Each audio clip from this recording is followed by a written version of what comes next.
Hey, happy Monday. JD Gagnon here. Welcome to the weekend roundup for Go Fud Yourself. Today is a holiday in Canada, so our friend Kiara is not here, but we've got Christine from Tachi Finance. What is up? What is up? Happy Monday.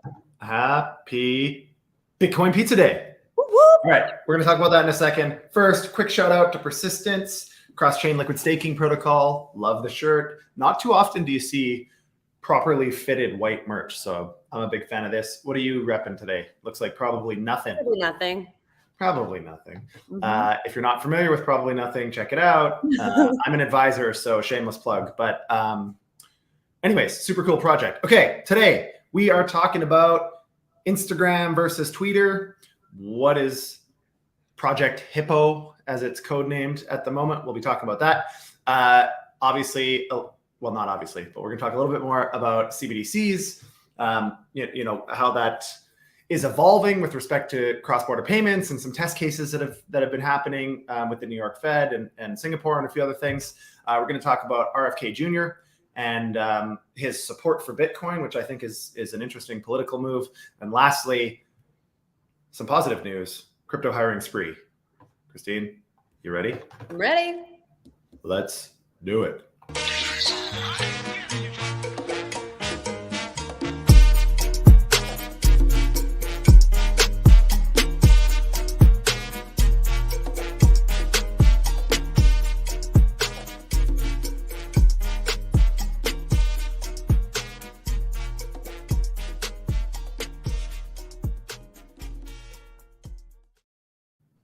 Okay, that is like a totally different intro. That is amazing.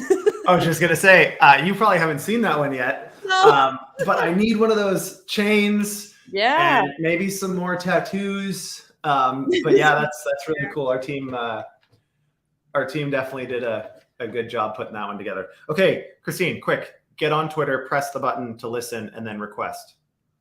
Oh. All right. So yeah, just get yourself all set up on Twitter, and we will give you access. For anybody that's watching, we also live stream to Twitter Spaces now, which is always a good time, except for it's you got to turn your volume all the way down, Christine, please, on your phone. Except it just takes a second sometimes to get everybody hooked up. Okay, so we're both there. We're on Twitter Spaces. We're all over the other platforms. Just quickly like, share, subscribe, help us get this out, help us beat the algos, and share the FUD suppression and FOMO suppression with as many people as possible. All right, Monday to Friday, 12:30 Eastern. Okay, so first up, we are going to talk about Instagram's new app, Hippo. Now, I know that you're super excited about this, or maybe you just don't care, but they're talking about the short messages to rival Twitter being called Hippo posts. There's going to be a whole bunch of other things that's not available on Twitter, apparently, like polls and surveys. I mean, there kind of is polls on Twitter, so I'm not sure specifically what that's talking about. No one really knows when this is going to launch, but I find this kind of interesting. And so before I get into my thoughts on this, what are your thoughts, Christine? Honestly, it sounds like something I would never use. It sounds like a mix between kind of like a Telegram and a Twitter, because you can do the polls and whatever, and it's just talking. There's no videos. But in my world, I think a lot of people, we're used to having this fake connection like we're doing right now. Like, you can see me. You can kind of put me in a box and identify me how you want to, in the sense that you feel like you have a relationship because you can see me. And I think that a purely text-based new app is not going to, people aren't going to feel like they can have the same impact by not being able to see them. So, I mean, all the power to them. If they want to try and have a rival platform, awesome. But I don't think it's going to take off. And if it does, it'll probably be like everything else. It'll end up super one-sided and be an echo chamber for a group of people. Yeah. I hope that's not the case. I think this is kind of interesting. I mean, Twitter had made a push into NFTs and supporting NFTs, and now they pulled back and they removed, I don't know, we talked about this a couple of weeks ago. You weren't, not with you, Christine, but anyways, sorry, Instagram, not Twitter, Instagram. Yeah. pulled those off. And so this is interesting because now Musk has been talking about, enabling payments and kind of the everything app via Twitter. And it sounds like Instagram, Facebook, et cetera, are maybe getting a little nervous that Twitter might eat into some of their market share. I find this interesting because generally, if you're going to migrate from one platform to a new platform, let's say that you're an avid Twitter user, or you're interested in that type of technology, chances are you're not going to move to Instagram and start building a new audience if you've already got one on Instagram, on Twitter. So my assumption is that you would have to, this would be for people that are already on Instagram and probably not on Twitter. And there's some network effects there. And I think that's kind of interesting. It's what large companies generally do when they launch new products. They wait and see what got traction elsewhere, and they either acquire or they launch something similar, and then try to use their user base to suck up market share. Will that work here? Maybe. I'm not sure. But to me, this is kind of like innovate or die. And this doesn't seem super innovative to me. So we'll see. It could be interesting. I think at the very least, there's a lot of users on Instagram and Facebook, obviously relative to Twitter. So maybe this will encourage more people to come to a text-based social platform, but I'm just not sure that I understand if there's enough motivation, or that I perceive there's enough motivation to get people to come over. Go ahead. What I was saying though is like the people that are on Instagram for a reason, because they want to show things. They want to be out, whether it's a product or themselves or whatever. They want the visual aspect of it. There's a reason that so to move to a strictly text-based doesn't sound like something that's in their, what they're yeah. So it does say, contrary to what I just said, it does say in the article anyways, the link will be posted under the live streams, but it does say in the article that their idea here was they have a massive user base already, but they want to try to retain users that might be kind of not that interested in the video and photos anymore because it's become so superficial. So it's a user retention strategy. And I think they're assuming, based on the article at least, that they're going to bring in new people that otherwise wouldn't have used Facebook and Instagram. That's the opposite of what I just said. I thought they would be trying to use their network effects, but it seems like that is not the case here. So we'll see. That's a whole different conversation though. Like what's real on Instagram and whatever is not a thing anymore. But again, those are two separate things, right? The people that are looking for the fake will do the fake. Right. And if you're watching this and wondering what the hell this has to do with crypto, I think it's only interesting because Elon has made it pretty clear that crypto payments are going to be a big piece of Twitter globally. And if Instagram follows suit, which I suspect they'll have to, that will be table stakes, is to at least be as good as Twitter.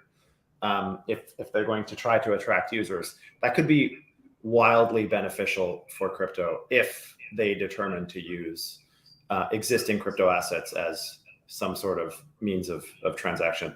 Obviously, Facebook a few years ago tried to do Libra, which didn't work, and they couldn't get regulatory approval and all this other nonsense. So maybe they've given up on that idea and they're going to start pursuing other crypto payments. That would be super awesome. The other reason that we brought this up is crypto Twitter is generally where the vast majority of people pay attention for news and alpha and make connections and connect with their favorite projects. This could mean we all have to, participate in another platform yet again if it takes off. So just something to keep an eye on. A lot of projects do in fact have Instagrams. The more normal it becomes too, which is great, right? Yeah, absolutely. Yeah, it's not such a microcosm anymore. Mm-hmm. And if you are of this opinion, which I'm not, but if you're of the opinion that Twitter has become more right-wing leaning now that they're allowing free speech, if that's the case, this would be a way for a project to appeal to the other side of the political spectrum. I don't agree with that, but if you have that opinion, this would be another way where the people that might not want to use Twitter because they think it's a right-wing echo chamber might use this thing on Instagram, and it potentially could give crypto projects and users a bit more reach. So worth thinking about. Anyways, enough about Instagram. I was going to add that to FU Friday, but we'll leave it. We'll leave it for today. All right. So moving on to CBDCs, which is the bane of my existence lately. And we've been talking about this almost every episode. But over the weekend, there were some articles that came out and some reporting that came out that the Federal Reserve Bank in New York is working with the Monetary Authority of Singapore and testing a joint project called Cedar Phase 2 X UBIN Plus, which is like some crazy long name that means nothing. Anyways, the whole point here is that they're trying to examine how you can use the CBDC for wholesale cross-border payments. And they did this over the course of 6 months. Not really surprising to us. CBDCs make things faster and they make them more efficient. Apparently, they've also found, which we all already knew, that CBDCs can help reduce the risk of fraud and settlement errors and all of these other things. Why do we care about this? I think it's interesting because we're seeing a lot of movement towards CBDCs. And I've been talking about this a lot, where I think, yeah, they're you can make some arguments as to why CBDCs would be super useful and really be a 0-to-1 for global trade. Problem is, it's a slippery fucking slope, because if the governments don't use them simply to make things better and more efficient, but rather use them as a way to suck up power, control, and oversight, which is what always happens, then this will be hugely detrimental, I think. I'm interested in your thoughts, Christine. What do you think? The US is meaningfully testing with now, fairly large counterparties, what a CBDC might look like. And it seems like they're pretty happy with it. What are your thoughts? I don't think they're testing on what it would look like. They are taking massive steps. They are in 6 months deep of research in this.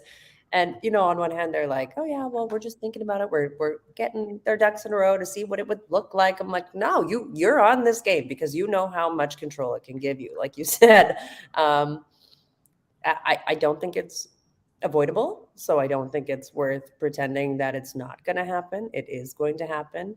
But you and I have talked about this before, where, you can't have one without the other. You can't say, by the way, it's going to make things more secure and so much faster and so much cheaper. But we can do it, but you can't do it, right? Like there will, as people know and see, and like you said, there's great benefit to it. They're going to have to recognize that elsewhere eventually. The States is playing a weird game right now where they're really shutting down everything except CBDCs, but other countries aren't. So they got to get in line or they're going to miss out. Yeah. I think what this tells me, and it sounds like we're aligned on this, but what this tells me is that we just need to be vocal and pay attention to how these things are getting rolled out and focus on lobby and focus on trying to influence some of the goalposts that need to be put in place to protect against government overreach, which is difficult to do, obviously, because the government sees it one way. They're the ones making the rules. It's very difficult for us unless we have enough people that are kind of pushing back. And before I parlay that into the next topic, I have kind of one trivia piece from this, and then I'll give you a second. But it was called secretly Project Dunbar. And all I can think about what show is that where what's that little guy? And his last name's Dunbar. Shit. I'll think of it in a minute. Anyways, it's a comedy, little guy. What the hell is his name? Long, kind of blonde hair. Do you know who I'm talking about? No, but I do have one more comment to make on this. Okay, let's hear it. So in terms of CBDCs, I have a question of what that's going to look like in terms of printing money and debt for the government. It's a little confusing to me currently how that will work and what that will look like for them. So as much power and control as you have, it'll be interesting to see the limitations they put on themselves in that aspect. Okay. Russell Dunbar from Rules of Engagement is who it is. And it was David Spade. And he's just like this little playboy, like their boss or whatever. He's freaking hilarious. And that's all I can think about is why would you name this Project Dunbar? I'm sure there's a better reason, but that's all I can think about. Anyways, okay. So obviously this is kind of important. New York Fed is moving. So let's not ignore it. Okay. Now, there are some people, and this is not a glowing endorsement for RFK Jr., although I have been somewhat surprised by many of his policy positions, being actually quite centrist, quite moderate relative to what we've seen from both polls of Republicans and Democrats kind of trending to the fringes. Nonetheless, his big thing that he came out with the other day is that he is 100% against the 30% tax on energy used for Bitcoin mining. And this to me is like, really just shows how little Biden and the Biden administration understand crypto. Like, first of all, how are you possibly going to identify all of the Bitcoin miners and their power usage? It's going to be impossible, other than if everybody has to now report to the government what their use of electricity is for their business. Regardless of what the business is, what are you specifically using all of this electricity on? To me, this seems absolutely absurd. It's all pandering to this Green New Deal nonsense and climate change and whatever. Already 50% of Bitcoin is renewable energy, Bitcoin mining or more. That was a big piece of their recent push to become a little bit more environmentally friendly. Anyways, Kennedy figures that this would be a disaster for the American economy. I tend to agree. What are your thoughts? Yeah, I mean, it will be if you're same as everything else. If you're not allowed to play, it'll just go away. I would like to know when you really consider like the carbon footprint of fiat money and what that looks like. In order for people to transact, they have to go places, which means they need some sort of, the average person takes vehicles to a building that's powered by electricity. And like, there's a lot that goes into, it might be a really stupid comment to make, but that's what I think about is like how, in the long term, like either way though, like you can make, if you're buying things online, you can make online payments.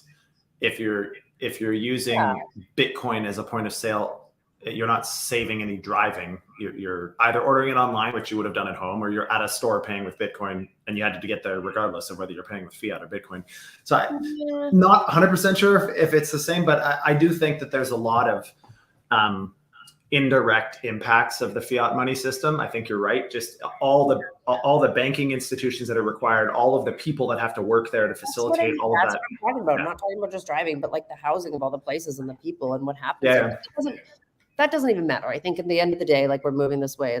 I think it's a bad move to try and tax everybody at 30%. As far as Kennedy goes, he is pretty in the middle. He's a surprising guy.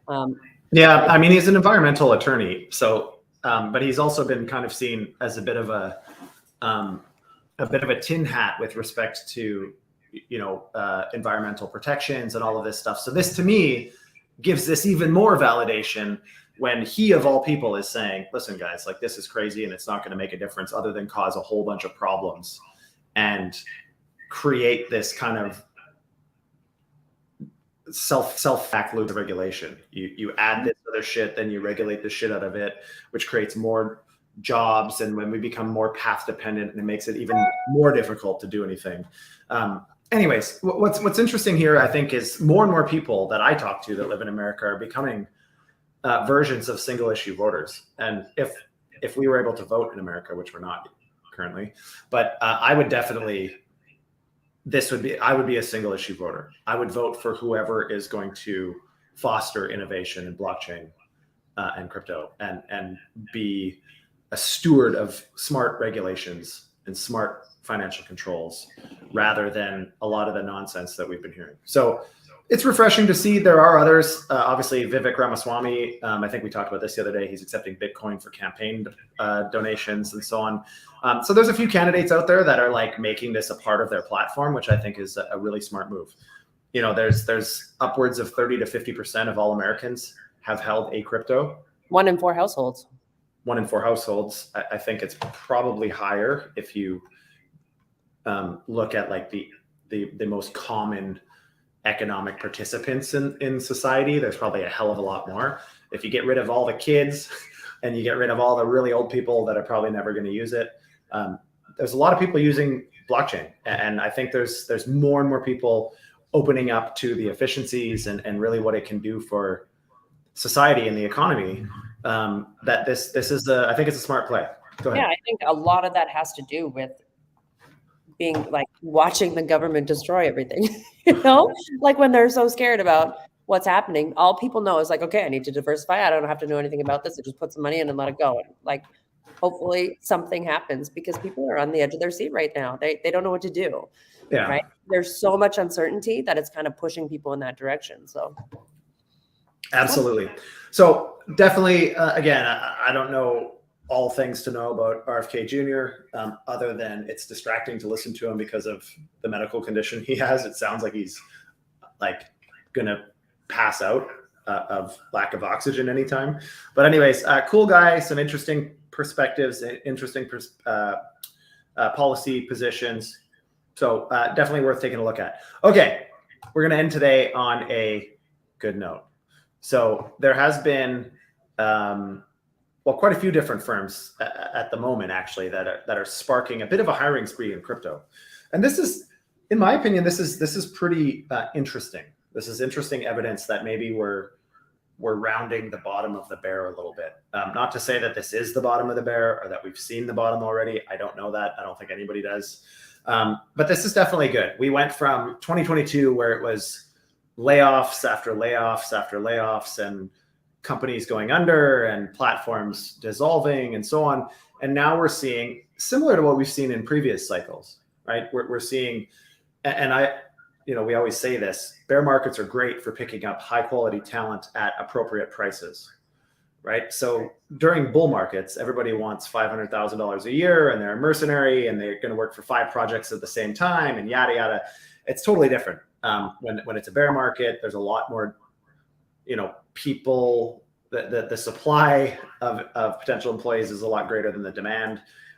So, strong companies that have a good thesis and a good conviction have an opportunity to invest in those people. Anyways, we're seeing Ripple hiring some big name Amazon and NBC executive, which is pretty interesting. I'm not going to go into all the details, but there's quite a few big companies. Ripple's hiring quite a few more people. In addition to that, BitGet is hiring 300 BD compliance, BD operations, and customer support people.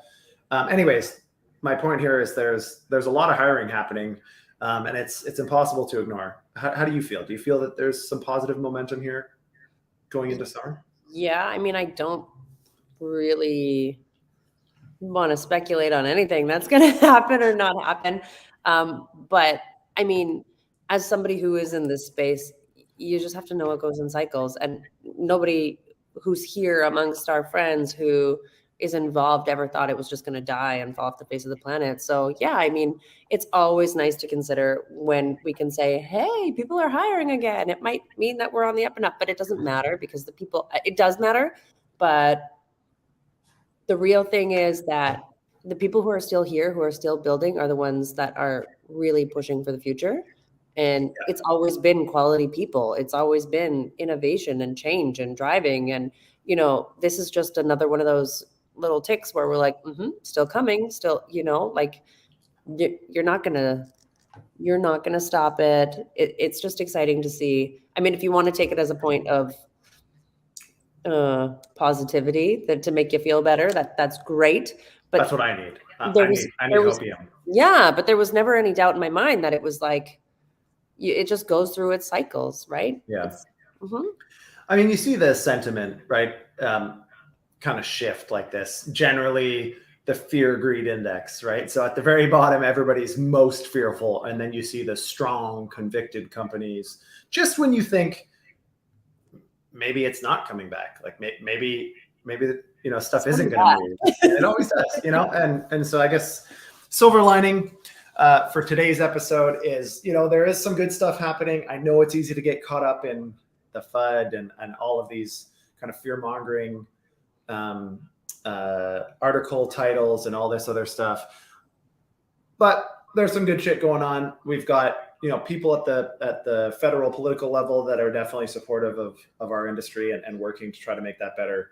Obviously, we're seeing some hiring, which is quite good. We're seeing, whether I believe in CBDCs or not, we're seeing meaningful momentum and research and development globally on those things. And I mean, even Instagram is trying to take a piece out of Twitter's pie at the moment. So these are all good things. I think it's bright spots in otherwise challenging times. So other than that, Pizza Day. Are you buying anything with Bitcoin today to commemorate Bitcoin Pizza Day? I'm not, but you know what I'll do is I will transfer some Bitcoin into my kids' account, and that's how I'll celebrate for them. I do have one thing I want to say to you, though. I wanted to ask you. I wanted to actually formally invite you. I'm going to be, Tashi, we're going to be hosting a game show, and I would like to ask you if you would like to come and participate with us and compete. Depends how much I get paid. Huh? Depends how much I get paid. You're not getting paid. What we're going to do one is BTC per episode. That's yeah, the most expensive game show ever. Hey, if you want talent. I know, but I figure I'm here all the time. I like chatting with you. I will definitely come. Let's do it. I'm pretty competitive. Probably going to win the game show. So as long as that's cool. Maybe not. Oh no, I'm going to win. And as long as that's cool, then away we go. I'd be happy to join. All right. So we'll share those details with everybody just in case they care to see me get my ass kicked on a game show. Christine, thanks a ton for joining us. Hopefully Kiara's having a great day off, and we will see everybody tomorrow, 12:30 Eastern, same place, all the different platforms. Like, share, subscribe, help us out. Christine, today I say to you, go FUD yourself.